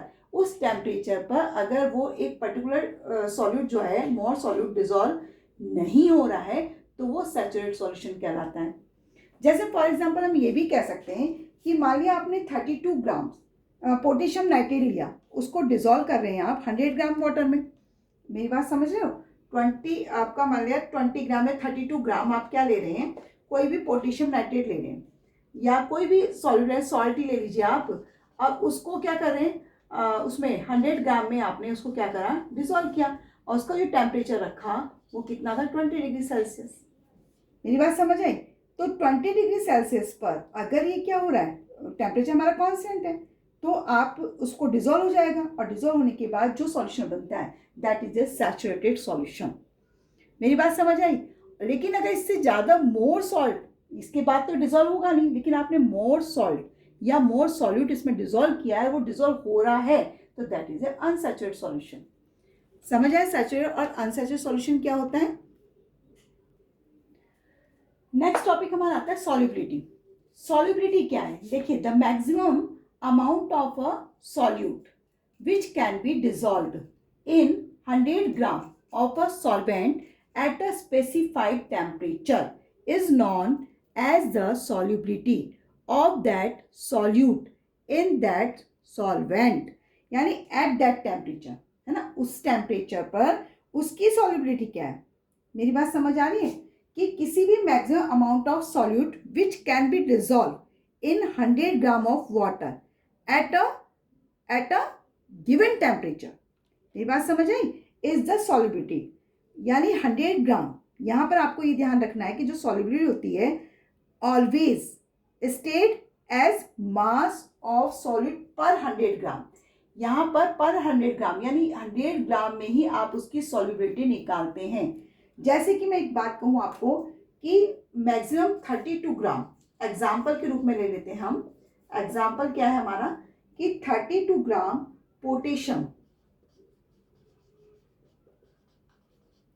Potassium nitrate, 32 gram potassium nitrate को आप क्या कर रहे हैं, इसको डिसॉल्व कर रहे हैं इन 100 ग्राम ऑफ वाटर में। इसको आपने डिसॉल्व किसमें किया, 100 ग्राम ऑफ वाटर। तो मैंने क्या कहा था, एट दैट टेम्परेचर, यानी जो स्टेट इसका वो क्या है, मास of solute per 100 gram of water, और आपका जो वो है टेम्परेचर है वो क्या होना चाहिए, एट दैट टेम्परेचर, यानी उसी टेम्परेचर पर। तो जो इसकी सॉल्युबिलिटी होगी, ये जो टेम्परेचर हम इसको दे रहे हैं वो कितना दे रहे हैं, 20 डिग्री सेंटीग्रेड। अब potassium nitrate is in water is 32 ग्राम, इसका वो होगा पोटेशियम नाइट्रेट का, और 20 डिग्री सेल्सियस पर इसकी क्या होगी, सॉल्युबिलिटी होगी। यानी इस पोटेशियम नाइट्रेट जो वाटर में डिजोल्व हो रहा है वो 20 डिग्री सेंटीग्रेड पर डिजोल्व होगा, तो उसकी सॉल्युबिलिटी है ये। मेरी बात समझ आए, सॉल्युबिलिटी क्या होती है। एक जैसे आप किसी भी चीज को डिजोल्व कर रहे हैं तो कितने टेम्परेचर पर डिजोल्व हो रहा है ना, और कितना डिजोल्व हो रहा है, समझ रहे हो, क्वांटिटी भी, और वो कितना डिजोल्व हो रहा है, किस टेम्परेचर पर हो रहा है, वो उसकी सॉल्युबिलिटी कहलाती है, घुलने की क्षमता कहलाती है। इसको आप इस तरह से स्पेसिफाई कर सकते हैं। मेरी बात समझ आ गया। तो यहाँ पर आपको 100 ग्राम पर ही निकालना होगा किसी भी चीज़ को। आपको टेम्परेचर ये मायने नहीं कर रहा आपका कि 60 डिग्री सेंटीग्रेड पर अगर आपने 75 ग्राम पोटेशियम सल्फेट को डिजोल्व किया, यानी 12 ग्राम जो आपको पोटेशियम सल्फेट है उसको डिजोल्व कर रहे हैं 75 ग्राम ऑफ वाटर में 60 डिग्री सेंटीग्रेड पर, तो उसकी आप सॉल्युबिलिटी निकालेंगे एट दैट टेम्परेचर पर, तो कितनी निकलेगी, इसको हम कैसे एक्सप्लेन कर सकते हैं। देखो एक एग्जांपल हम और ले लेते हैं सॉल्युबिलिटी के लिए। जैसे कि हम क्या कह रहे हैं कि 12 ग्राम, आप 12 ग्राम ऑफ पोटेशियम सल्फेट ले रहे हो, 12 gram potassium sulphate,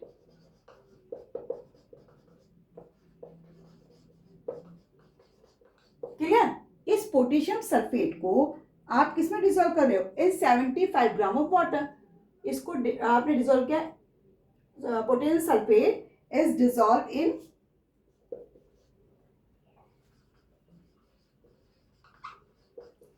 dissolve in 75 gram of water.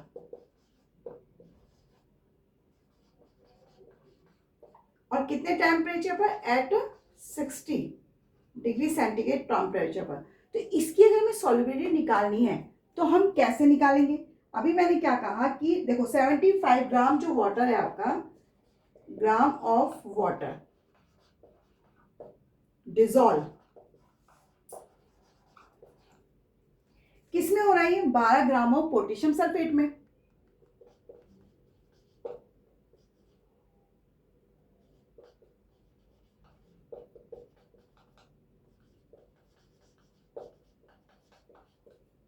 समझ आ रही है मेरी बात। 75 ग्राम वाटर डिसॉल्व किसमें हो रहा है, 12 ग्राम पोटेशियम सल्फेट में। तो 100 ग्राम ऑफ वाटर, क्योंकि हमें सॉल्युबिलिटी किस पे निकालनी है, 100 ग्राम पर निकालनी है, तो 100 gram of water will dissolve. कैसे निकालोगे, इसको निकालोगे 12/75 इंटू 100, समझ आया।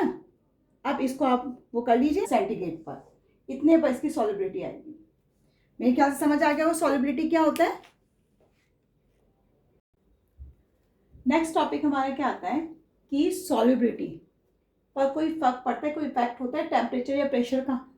तो the solubility of solid in liquid increase on increasing the temperature. अगर आपको ध्यान हो कि हम किसी भी सॉलिड को जब लिक्विड में डिजोल्व करते हैं तो अगर हम उसे टेम्परेचर दे रहे हैं तो वो जल्दी घुल जाता है, और अगर हम उसे टेम्परेचर नहीं दे रहे हैं या किसी ठंडी जगह पे रखा है, इसका सीधा सा एग्जांपल हम शुगर ले सकते हैं। शुगर को जब वाटर में डिजोल्व करते हैं और अगर वाटर बॉयल हो या गर्म हो थोड़ा सा, तो क्या होता है, चीनी जल्दी घुल जाती है। लेकिन अगर उसी ठंडे पानी में हम चीनी को डिजोल्व करें तो नहीं घुलती है। सेम एज इट इज, मतलब लेट घुलती है लेकिन लेट घुलती है। तो वही चीज़ कह रहा है कि the solubility of a solid in liquid increase on increasing the temperature and decrease on decreasing the temperature. समझ आए? तो पॉइंट इफेक्ट क्या होता है टेम्परेचर पर। सेकेंड पॉइंट हम क्या ले सकते हैं कि solubility of solid in liquid remains unaffected by the change in pressure. अगर सॉलिबिलिटी किसी भी सॉलिड को हम लिक्विड में, कोई भी सॉलिड डिसॉल्व करें लिक्विड में, इन लिक्विड, और अगर हम प्रेशर चेंज कर रहे हैं, है ना, तो क्या सॉलिबिलिटी पे क्या फर्क पड़ता है? कुछ फर्क नहीं पड़ता। Remain unaffected by the change in pressure.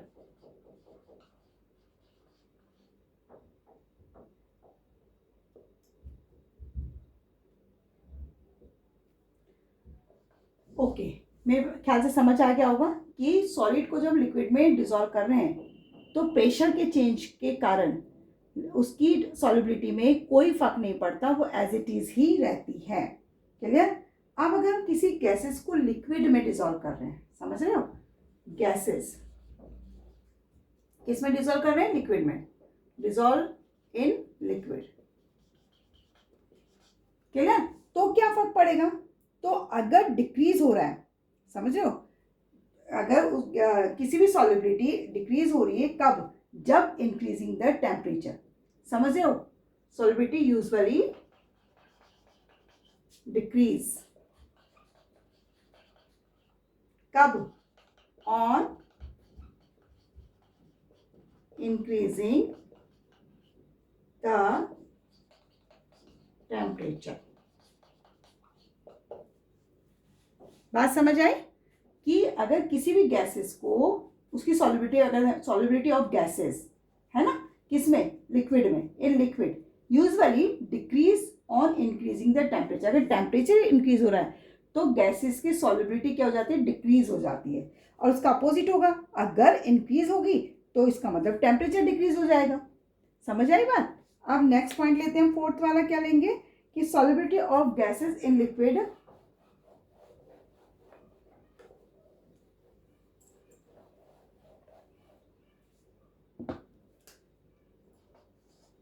हम क्या लेंगे?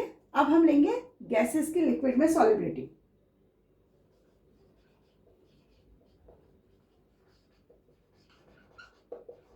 इस पे क्या फर्क पड़ेगा? अगर इंक्रीज है सॉलिबिलिटी, कब?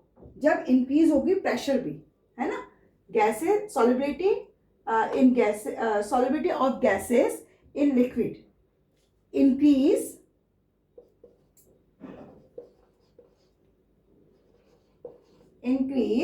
on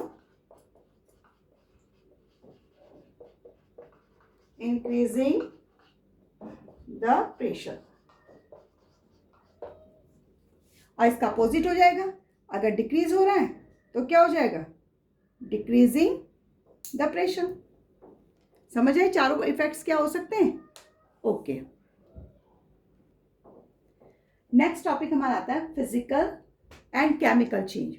एक्चुअली आप लोगों ने पढ़ा हुआ है, आप जानते हैं फिजिकल चेंज और केमिकल चेंज क्या होता है, तो मैं एज अ डिफरेंस इसको एक्सप्लेन कर रही हूँ। फिजिकल चेंज क्या होता है? No new substance is formed. Physical change में कोई नया सब्सटेंस फॉर्म नहीं होता है, एज इट इज प्रॉपर्टी ही रहती है उसकी। और केमिकल चेंज में a new substance is formed. इसको आप ऐसे भी एक्सप्लेन कर सकते हैं कि जैसे आपने कोई पेपर है, उसको फाड़ दिया, टीयर करा उसको, तो क्या हुआ? उसके पीसेस कन्वर्ट हो जाते हैं। तो जब आपने उसको फाड़ा, तो फाड़ने के बाद, समझना मेरी बात को, जब आपने फाड़ा तो क्या रहा? फिजिकल चेंज ही रहा ना, उसमें से कोई नया सब्सटेंस नहीं बना, कागज का कागज ही रहा। लेकिन अगर आपने उसको बर्न कर दिया तो बर्न करते ही वो किस में चेंज हो जाता है, ऐश यानी राख में, तो उसको क्या कहा जाएगा, केमिकल चेंज। क्योंकि उस समय जो राख बनी यानी ऐश बनी वो क्या था, न्यू सब्सटेंस था, है ना। और जब उस आपने फाड़ा तो वो फाड़ने के बाद छोटे छोटे पीसेस जो थे वो थे कागज के, इसलिए न्यू सब्सटेंस फॉर्म नहीं हुआ, that is a physical change. बात समझ आ गई। सेकंड क्या है, it is a temporary change, ये एक टेम्परेरी चेंज होता है, जबकि ये परमानेंट चेंज होता है। अगर एक बार जल गया, अगर कागज जल गया, राख बन गई तो बन गई, फिर उसमें आप कुछ चेंजमेंट नहीं ला सकते, लेकिन कागज को तो आप चिपका चिपका कर एक पूरा पर्टिकुलर पेपर बना सकते हैं। इट इज इजीली रिवर्सिबल, ये रिवर्सिबल है, जैसे मैंने अभी कहा कि कागज को आप पेस्ट करेंगे तो वापस एक पेपर बन जाएगा, जबकि ये क्या होता है, इरिवर्सिबल होता है। Very little heat energy is absorb और गिवन आउट, इसमें बहुत कम मात्रा में एनर्जी एब्जॉर्ब होती है और साथ ही निकलती भी है। तो same as it is chemical में lot of heat energy absorb की जाती है और साथ निकलती भी है। इसी तरह से mass of a substance does not alter, इसमें जो मास ऑफ सब्सटेंस होता है वो अल्टर नहीं होता है, यानी उसमें बदलाव नहीं आता है, जबकि इसमें ऐसा हो जाता है। तो example, melting of ice, boiling of water etcetera of water. और वहाँ पर क्या एग्जाम्पल आएंगे, burning of candle and burning of fuel. मेरे ख्याल से क्लियर हो गया होगा आपको किस तरह से फिजिकल चेंज और केमिकल चेंज क्या होते हैं, उनमें क्या, इसमें जो क्वेश्चंस पूछे आते हैं आपको क्या होगा, एग्जाम्पल दिया जाएगा, उसमें से आपको चूज करना होता है कि ये फिजिकल चेंज है कि केमिकल चेंज है। जैसे आपको दे दिया 3-4 एग्जाम्पल दे दिए, बर्निंग ऑफ कैंडल दे दी, मेल्टिंग ऑफ आइस दे दी, ब्रेकिंग ऑफ ग्लास टम्बलर दे दिया, है ना। इसी तरह से आपको स्ट्रेचिंग ऑफ रबर बैंड दे दी। अब इनमें आपसे पूछा गया कि केमिकल और फिजिकल चेंज बताइए कौन कौन से हैं, तो आप इस आधार पर कि क्या न्यू सब्सटेंस फॉर्म हो रहा है या एज इट इज़ प्रॉपर्टी है, तो उसके आधार पर आप क्या कर लेंगे, इसको बताएंगे कि केमिकल चेंज है कि फिजिकल चेंज है। मेरे ख्याल से क्लियर हुआ, आपको प्रॉपर तरीके से समझ आ गया होगा कि क्या होता है। चलिए, ओके।